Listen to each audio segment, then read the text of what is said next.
RLP 102.3 pour Jaf ta mère numéro 59 avec Stéphane depuis le Périgord, une émission improvisée et imposée par l'actualité cette semaine avec Michael Berthaud qui entame, au moment où je vous parle, sa 6e semaine de grève de la faim devant le tribunal de Thonon, car malgré les jugements en sa faveur, il n'a pas pu voir ses enfants depuis 1 an maintenant. Donc une interview de 20 minutes sans coupure musicale parce que ce serait indécent.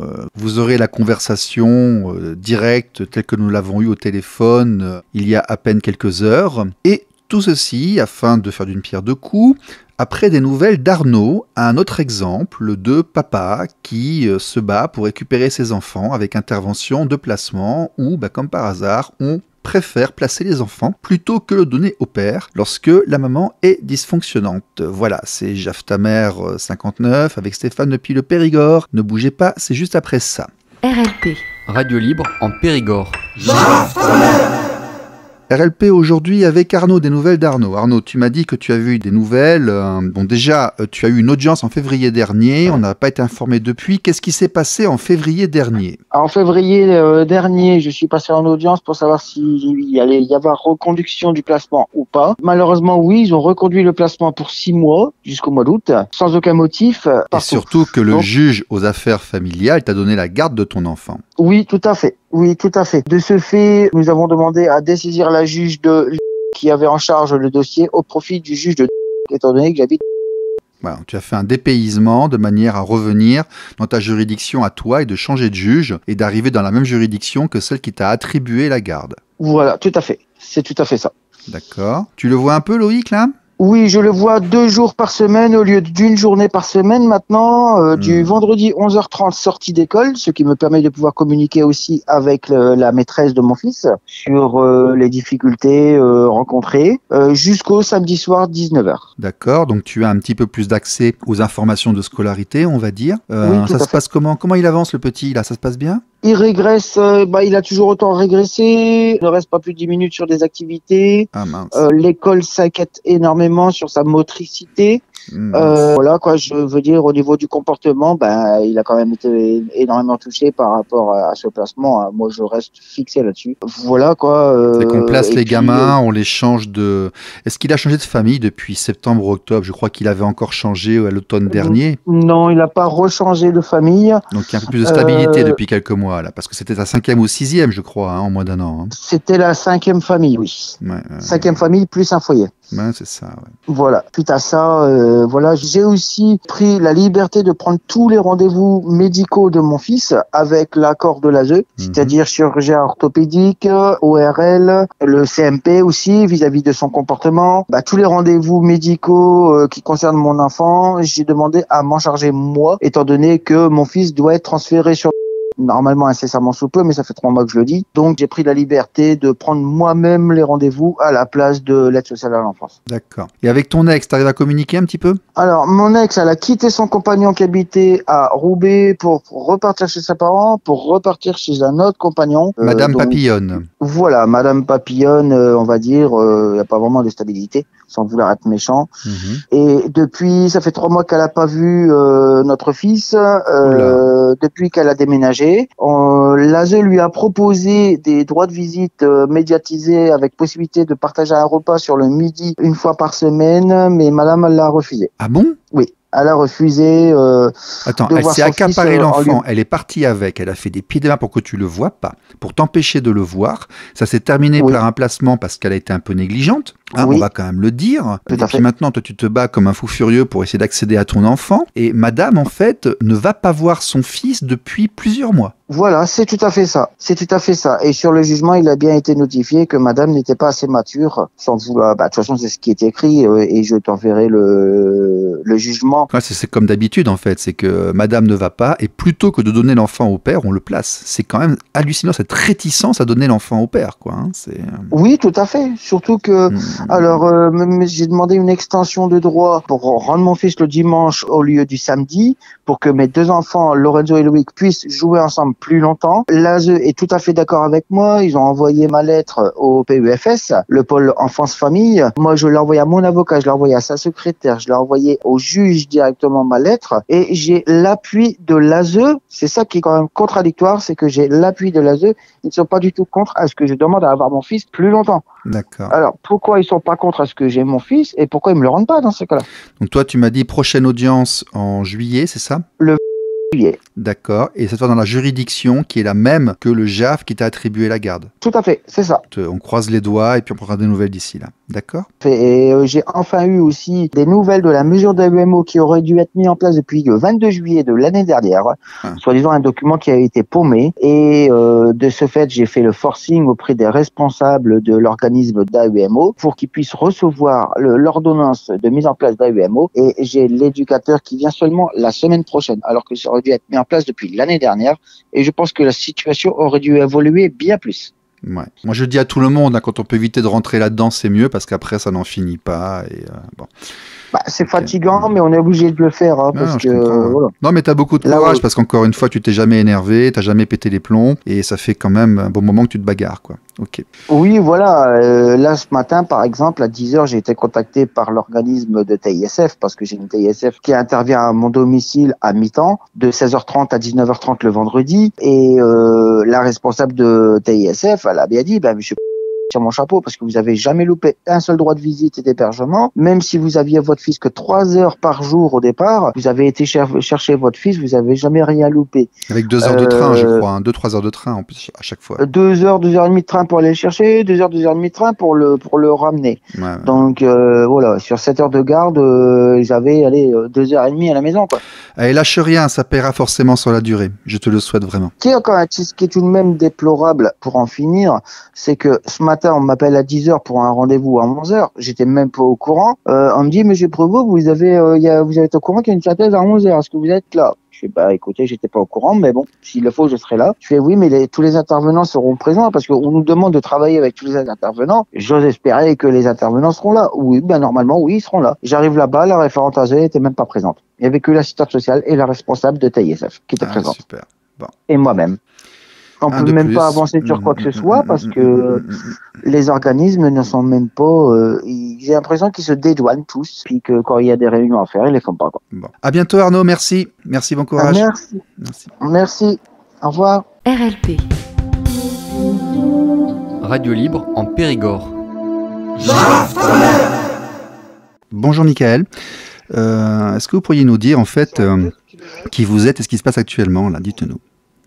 Actuellement, j'entame la 6e semaine là, devant le tribunal de Thonon, de grève de la faim. C'est pour actuellement revendiquer mes droits de père maintenant pour mon fils, quoi.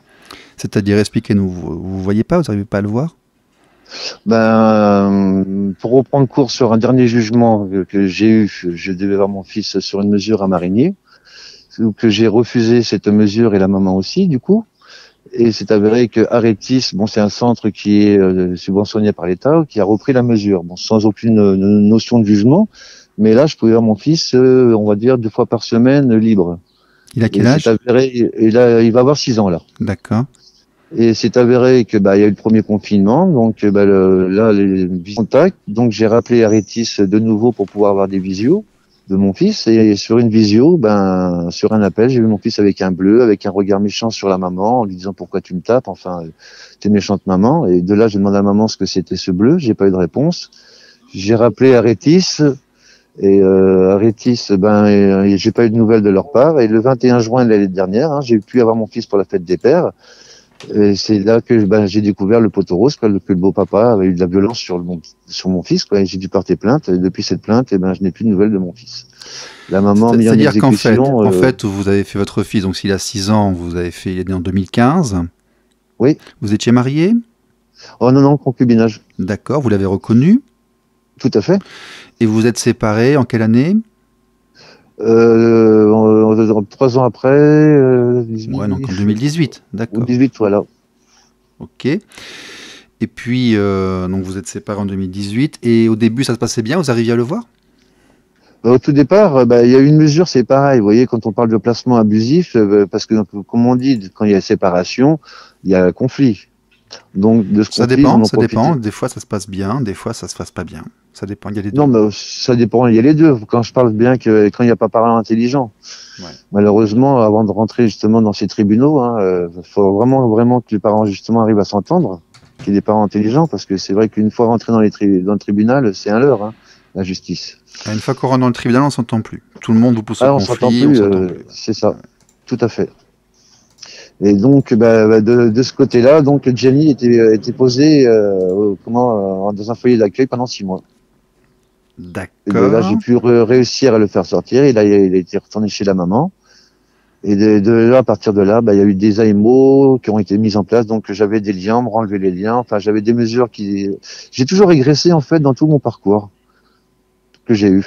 J'ai dû faire une manifestation une première fois d'une grève de la faim parce qu'on m'avait mis sur un lieu de rencontre à Thonon-les-Bains dans le 74, qui était fermé depuis 6 mois, qu'ils avaient bien dit à ce tribunal qu'ils ne pouvaient plus envoyer de parents. Et donc, j'ai dû faire justement une grève de la faim, comme je vous expliquais, pour retourner à ce lieu de rencontre à Marigny, quoi. Et là, j'ai eu un jugement dernièrement, là, et j'attends le verdict de savoir ce qui m'attend, quoi.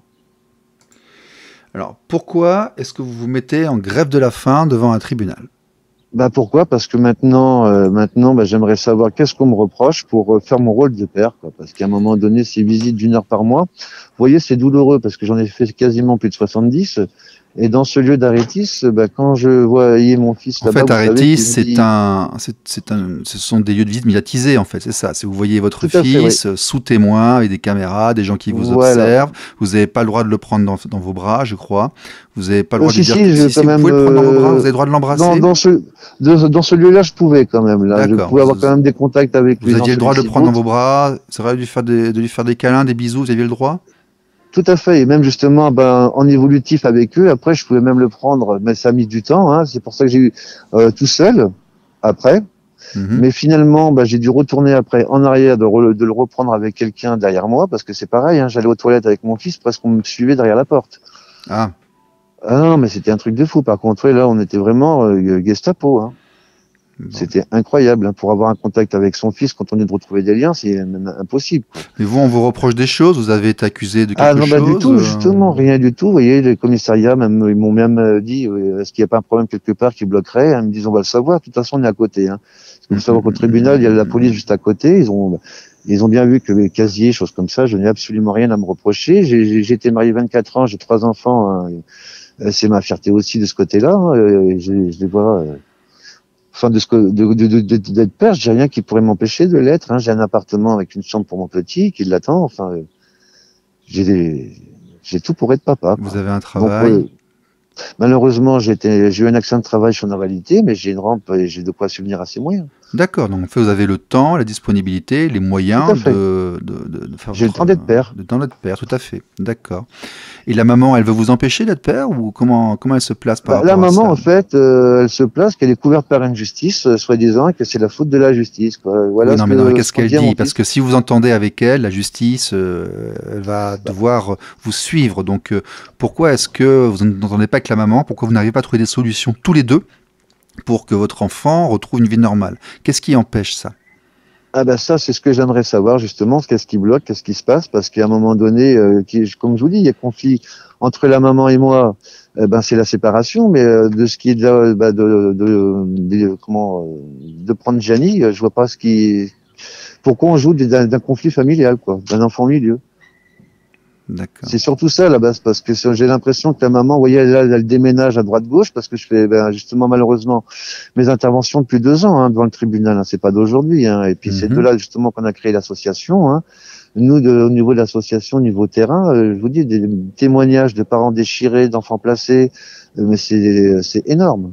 C'est énorme cette souffrance qu'il y a dehors. Vous voyez, donc là, c'est encore un cas où nous avons des parents qui ne s'entendent pas sur les façons d'éduquer l'enfant et les modalités de garde, et où les services sociaux viennent et placent les enfants pour motif de conflit parental. C'est ça, hein? Tout à fait, c'est ça. Et puis après, c'est même des excuses. Et puis après, ça prend un temps fou et ça coûte un pognon de dingue pour récupérer le petit. Et puis ensuite, tout le monde vient et on passe par la résidence médiatisée, les avocats, on donne un petit peu tout l'argent qu'on a, on vend ce qu'on a pour payer les avocats. Et puis, il y a une spirale qui se met en marche. Et vous, ce que vous demandez, c'est de pouvoir accéder à votre gamin, de voir votre gamin, parce que vous n'êtes pas dysfonctionnant, ou il n'a jamais été prouvé que vous ayez été dysfonctionnant. Du tout, il n'y a rien qui puisse le dire. Moi, c'est pour ça que je demande ça. Parce que c'est pareil, on a beau dire, c'est vrai que les conflits familiaux et choses comme ça, c'est du cas par cas. Mais en fait, on prend un entonnoir en haut de ces cas par cas, on va dire que l'entonnoir, c'est le tribunal. Mais quand on arrive en bas de cet entonnoir, en fait, les cas, ils ont beau être cas par cas, mais tout le monde passe par le cheminement. Qu'un homme violent ou qu'un papa ou qu'une maman, parce que moi, je revendique bien l'intérêt de l'enfant qu'il ait besoin de sa mère et de son père. Nous, l'association, notre cause, c'est vraiment ça. Mais ce que je comprends pas, justement, c'est le cheminement que tout le monde doit prendre pareil, quoi. Oui, non, mais chaque affaire, effectivement, chaque affaire est particulière, individuelle, mais il y a quand même des traits communs dans beaucoup d'histoires. Donc, vous avez créé une association, comment s'appelle-t-elle? C'est Père, Mère, Égalité des droits. D'accord, je crois, j'ai vu passer ça sur Facebook. Vous êtes nombreux? Là, actuellement, à l'avoir créé, on est 3. Et après, maintenant, ça, il y a des membres qui commencent à arriver actifs. On va, j'espère, bientôt arriver de pratiquement plus d'une dizaine. D'accord. Vous avez créé une association. Quel est l'objet de l'association? L'objet, c'est justement aider les parents en amont, justement, à s'entendre, quand même, à faire des formes de médiation, leur expliquer avant d'une séparation qu'attention, dans les tribunaux, c'est des leurres, qu'une fois dedans, tout ce qui est à jeu, toutes ces choses-là, ils mettent de l'huile sur le feu sur les couples. Là, on pourra dire ce qu'ils veulent. Après, je dis pas, il y a des bons dedans, mais franchement, c'est vraiment une destruction aussi d'enfants dans ces réseaux-là. Il faut vraiment aux parents de se responsabiliser déjà. Oui, il faut éviter d'y rentrer parce que ça se passe mal et qu'ils en sortent rarement vainqueurs, les enfants. Après, c'est un accompagnement des parents, justement au niveau administratif, choses comme ça. Et après, c'est vraiment tout ce qui touche à l'intérêt de l'enfant, en priorité, nous, l'association. C'est comme on met sur nos panneaux actuellement, qui retrouvent un peu des paillettes dans leurs yeux, quoi. Parce que je vous dis, on voit une multitude d'enfants détruits. Là, dernièrement, hier, j'ai encore un témoignage d'enfants qui étaient placés, les frères et sœurs. Ils ont été séparés d'une famille d'accueil, chacun de leur côté. Là, maintenant, ils se parlent plus. On leur a fracturé leurs liens de ce sens-là. Alors, vous voyez, ils fracturent les liens et puis à nous, on nous demande de les retrouver. Non, ils les isolent. C'est aberrant, quoi. Tout à fait. Ils appellent ça la reconstruction. C'est ça. Ils essaient de les reconstruire. Ils cassent les liens, ils essaient d'en faire d'autres. Et puis après 18 ans, ils les abandonnent. Voilà, les abandonnent. Là, on voit bien, encore aujourd'hui, là, je vois un petit jeune qui était placé à l'ASE. Là, il a fini, il va prendre 4 mois de prison. Il sort avec un bracelet parce qu'il est sorti délinquant. Voilà. Donc vous, votre enfant, vous l'avez pas vu en vrai depuis combien de temps? Là, maintenant, sans téléphone, sans nouvelles, sans rien, depuis maintenant 1 an quasiment. Là. C'est énorme. Est-ce que c'est normal ça? Et vous avez porté des plaintes. Donc vous avez porté des plaintes pour NRE, non-présentation d'enfant. Je veux dire, vous l'avez pas vu, mais vous aviez le droit de le voir. J'avais le droit de le voir parce qu'en plus actuellement, ce qui était la cause, il n'y a aucun jugement. Mais vous voyez, nous, une revendication qu'on a fait pour ma cause à moi personnelle, on n'a jamais fait de violence ni de haine. Mon fils a tellement été perturbé que j'ai pas voulu aller le voir à l'école ou quoi que ce soit. J'ai fait encore confiance en cette justice pour qu'il puisse, vous voyez, même ce jugement, ils n'ont même pas dit à la maman, dites, faites-lui appeler l'enfant. Ça n'a même pas été dit, ça. Au moins ça, mais même pas, quoi. Donc là, actuellement, il est chez sa mère. Il est chez sa mère. Avec le nouveau conjoint. Vous avez un droit de garde, vous avez un droit de visite? Pour l'instant, je n'ai plus rien, là. J'attends le verdict le 17 juin, là. Il va bientôt arriver. Avant le 17 juin, est-ce que vous avez été déchu de vos droits de visite? Du tout, rien. Donc vous avez le droit parentaux encore? J'ai mes droits parentaux, mais qui me servent pas rien. Au niveau de sa santé, je peux même pas me rendre compte de ce qu'il a. Mais légalement, vous avez les droits parentaux? Légalement. Légalement, vous êtes censé le voir 1 ou 2 week-ends par mois, légalement? Vous avez quelque chose? Non, même pas. Légalement, en fait, c'était encore, il y avait même plus quasiment de mesures. C'était en fait, c'était comme un accord qui a été fait avec Aretis, sans jugement. Et comme je vous disais, là, je voyais mon fils 2 fois par semaine et je devais attendre ce jugement qui était arrivé. D'accord, donc vous êtes dans la l'avoir plus longtemps. configuration en amont du JAF familial. L'enfant, effectivement, n'est plus placé, il est revenu chez la maman, mais Voilà. vous n'avez pas encore réussi à faire obtenir vos droits. Du tout. encore. Votre avocat, est-ce que vous avez un avocat, je suppose, actuellement? Au tout départ, voilà, j'ai fait la faute ou pas la faute, je ne sais pas, de pas en prendre un. Et après, j'en ai eu 2 autres qui m'ont dit quasiment de faire ce que je fais actuellement. Et la dernière avocate que j'ai eue, franchement, maintenant, ce qui va m'arriver, le résultat, je ne sais pas. Mais ce que je peux dire, elle a fait ce qu'elle avait à faire. Elle a bien revendiqué, Ouais. elle a revendiqué ma grève de la faim, mon combat depuis 2 ans. Elle a bien revendiqué qu'il y a des papas aimants et qui sont là et qu'il faudrait maintenant en tenir compte, qui sont vraiment là pour se battre. De ce côté-là, donc, elle a vu que quand même parler de ces photos que j'ai pu avoir avec mon fils. Elle est revenue sur cette violence qu'il y a eu sur cette plainte quand même, parce que c'est bien écrit qu'il a pris par le cou, levé par le bras, jeté sur le lit violemment. Ça, c'est quand même acté, c'est avoué.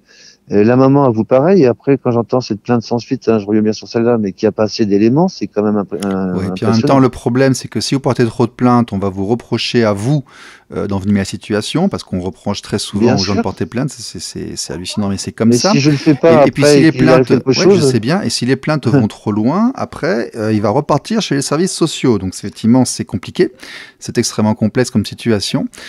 Ouais, c'est pour ça que nous, on demande la résidence alternée par défaut. Hein. Ça évite tous ces problèmes-là. bien sûr, mais là, je peux pas rester quand même sans rien dire, vu que c'était une violence avouée. Parce que vous voyez, même la maman, ce qu'elle a dit à mon fils, tout départ, pour qu'il me dise ce qui s'était passé, comment il m'a sorti mon fils, que je vous dis pas de bêtises, j'ai un secret que maman m'a dit que je dois pas te dire. Ah oui. Alors déjà, ça a commencé comme ça. Il me l'a dit une fois, après on arrivait à la maison, et là j'avais mon ami, moi, qui travaille justement dans les services sociaux, et qui était dans les foyers d'accueil, et bon, là, c'était pour découvrir de l'intérieur, et finalement elle a arrêté dedans, parce que de toute façon c'était trop monstrueux quand même. Et elle avait bien entendu mon fils vraiment comme témoin aussi, ce qu'il a dit de lui-même. Il a 5 ans mon fils, et il a bien mimé et acté les gestes. C'était impressionnant. Et quand j'ai ramené mon fils le soir du 21 août, juin, pardon, du fête des pères de l'année dernière, et que je voulais rien dire devant mon fils. Et mon fils, il a insisté. Papa, tu dis pas que je t'ai dit le secret, hein. Et en me regardant bien, comme si il voulait que je le dise à la maman. Et au bout d'un moment, il a tellement répété que j'ai demandé à la maman qu'est-ce qui s'était passé, quoi. Et c'est là qu'elle m'a avoué, que oui, ça s'était bien passé. Et puis là, elle a regardé mon fils. Tu vois, je t'avais dit de pas le dire à papa. Maintenant, il va tout faire pour nous séparer. Vous voyez un peu le chantage sur mon fils, ça veut dire que la mère aussi a peur, en fait. Et vous avez vraiment pas réussi à rétablir des liens avec votre ex et puis avec son nouveau compagnon. J'ai essayé, mais pas. après, vous voyez, il y a une médiation qui s'est faite encore avec l'ASE, mais une dernière médiation, ça faisait 4 mois que j'avais pas vu mon fils. Maintenant, est-ce que ma phrase, elle a été trop ou pas? Parce que voilà, la maman, malheureusement, comme beaucoup de personnes, elle a pas réussi à faire le deuil de son papa. Et quand je lui ai fait la réflexion, je lui ai dit, écoute, c'est quand même triste, t'arrives pas à faire le deuil de ton père, et tu fais subir ça à notre fils, de me faire le deuil de moi, de mon vivant, c'est quand même horrible. Oui, cette souffrance, elle arrive.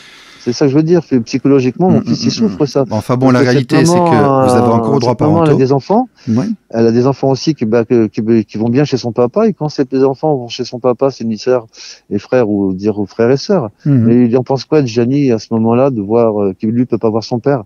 Parce que moi, ça fait 1 an, là, il va penser que je l'ai abandonné, il va penser que papa c'est un méchant.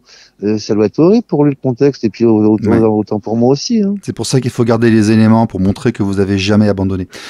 Mais la réalité, c'est que vous avez vos droits parentaux, donc il n'y a aucune raison que vous ne voyez pas votre enfant, que ça fait 1 an que vous ne le voyez pas, que vous avez eu 3 enfants d'un précédent mariage, et donc il n'y a eu aucun problème, vous n'êtes pas quelqu'un de dysfonctionnant, et la réalité, c'est que en fait, tout le monde s'en moque, et à part appeler les services sociaux, placer les gamins, et payer les avocats, et ben, il ne se passe absolument rien. Juste pour savoir, vous en êtes à combien actuellement en frais d'avocat là?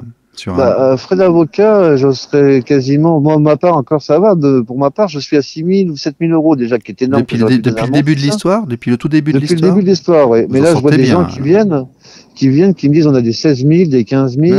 Ah oui, je m'en sors pas trop mal. C'était pas trop mal, parce que placement, séparation et tout, ça va super vite, hein. Ça monte vite. J'essaie de me débrouiller en sorte, et vous voyez, parce que je me bats, et puis il faut se battre, et il faut, parce que je vois que les gens, ils ont peur, et à un moment donné d'avoir peur, c'est leur chair, c'est leur sang. Quand on n'a rien à se reprocher, et que c'est nos enfants, et à un moment donné, moi, c'est ce que mon but aussi de mon action, parce qu'il y a mon combat, parce que c'est mon combat, ça c'est un grand mot, et après il y a une autre association l'association que c'est une cause, parce que là c'est pour la cause, et ben je le fais aussi pour d'autres parents, pour leur montrer aussi que s'ils ont rien à se reprocher et qu'il faut les affronter ces gens, parce qu'il faut les mettre en face de leur réalité.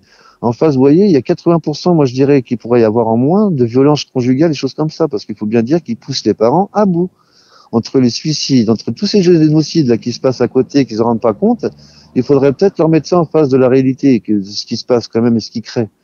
Et ça, il faudrait qu'on dise stop nous aussi, parce qu'il y a tellement de gens détruits, d'enfants détruits, de parents qui se suicident. Vous voyez, dernièrement, j'ai eu un papa encore qui est venu, sa fille est tombée sur la corde dans le garage. C'est à l'époque où on vit, vous voyez, même moi qui dois faire ça à l'époque-là, qui a une trappe, enfin, après voilà, chacun ses cas et ses cas, mais d'en venir là à notre époque, on va où? Réclamer son droit de père, quoi. Ouais, tout à fait. C'était tout à fait. Et puis moi, quand je vais réclamer mon droit de père, c'est pas un week-end sur deux. Vous voyez, quand on dit qu'il faudrait trouver des liens un week-end sur deux, mais non. J'ai envie d'amener mon fils à l'école, j'ai envie d'être père. Ouais. Vous n'êtes pas nourri depuis combien de jours, là? Bah là, maintenant, j'entame la 6e semaine, là. Et vous tenez, là, ça va? Bah écoutez, je me nourris, vous voyez, tous les jours j'ai des soutiens, là je fatigue, mais à côté, bon, je prends quand même des compléments, je fais attention. Hein. Comme je dis, je suis pas suicidaire. Hein. Là, je dis bien que c'est la faute de cette justice, je les mets bien vraiment en face de leur réalité. Que si j'aurais été suicidaire, comme je dis bien, j'aurais été me jeter sous un pont. J'ai vu leur psy, hein, je suis en état d'esprit, comme vous disiez, j'ai éduqué 3 enfants, et maintenant c'est ma dernière solution. Parce que le fait d'avoir revendiqué ces 2 ans des vérités devant ce tribunal, finalement, ils me font aussi payer. Hein, et ça, c'est nul d'être lâche de servir mon fils par rapport à ça. Bon. Bah écoutez, j'espère que vous aurez une bonne nouvelle. C'est quand le jugement, vous m'avez dit? Le jugement, il est passé. Hein, j'attends le verdict le 17 juin. Là. Écoutez, tenez-nous au courant, tenez-nous informés, nous relayerons et j'espère que vous aurez une bonne nouvelle et que vous pourrez... revoir votre enfant et tenir votre rôle légitime auprès de lui. Voilà. Ben, je le souhaite et je le souhaite à beaucoup d'autres parents que s'ils sont vraiment, je le répète, hein, déjà avant de se séparer, hein, encore un message, hein, vraiment rester adulte et penser à votre enfant. De toute façon, ça sera que meilleur pour l'avenir et autant que pour l'un pour l'autre, parce qu'un enfant après, de toute façon, il saura ses vérités tout ou tard. Et surtout, je vous dis, il faut vraiment les parents aimants et qui sont placés choses comme ça, n'ayez pas peur de cette justice. Faut pas les mettre en chantage ni choses comme ça. Faut les mettre en face de leur réalité et puis de ce qu'ils font, quoi. Et leur demander maintenant les raisons pourquoi vous pouvez pas avoir vos enfants, quoi. Et ça, il faut y aller parce que plus le temps que tout ça existe et les multitudes d'associations qu'il y a, après j'ai rien contre, il y en a beaucoup qui font du travail dans l'ombre et tout, mais la réalité elle est en face de nous, comme tout on nous montre. Mais ça fait des années que ça dure et rien se passe. Donc à un moment, il faut vraiment relativiser ça et qu'il faut que ça soit montré, quoi. Enfin, voilà mon message, quoi. Mais je sais pas ce que vous en pensez vous, mais c'est pas d'aujourd'hui que ça dure ce fléau, quoi. Ah non, et puis l'affaiblissement des droits parentaux aboutit aux situations comme la vôtre et comment dirais-je, malheureusement. C'est pour ça que j'appelle aux associations qui veulent aboutir et travailler avec le cœur, vraiment travailler dans ce sentiment-là, qu'il n'y ait pas de lumière, qu'il n'y ait rien. Moi, je nous invite à tous nous réunir, à faire une fédération, essayer d'être entendus comme il faut maintenant, de faire des choses, pas de haine ni de révolte, attention, des images d'amour à donner à nos enfants, de parents vraiment conscients. Mais à un moment donné, oui, il faut se révolter et vraiment, et association, je vous en prie, il faut qu'on arrive à travailler ensemble, unis. Hein. Faut pas oublier que cette union fera toujours cette force, quoi. Hein. Ouais, et arrêter de vouloir briller, la lumière et tout. On n'est qu'éphémère sur cette terre et nos enfants, c'est nos enfants, quoi. Voilà mon message encore aussi là, que j'aimerais qu'ils soient entendus maintenant. Vous avez raison, on a tous ce rêve. Merci Mickaël, bonne chance à vous. Je vous en prie, c'est moi qui vous remercie dans tous les cas de pouvoir échanger, de partager et puis que ça soit constructif pour beaucoup d'autres. On va essayer. Merci Mickaël. Bonne soirée. Merci beaucoup. Au revoir. Merci, au revoir.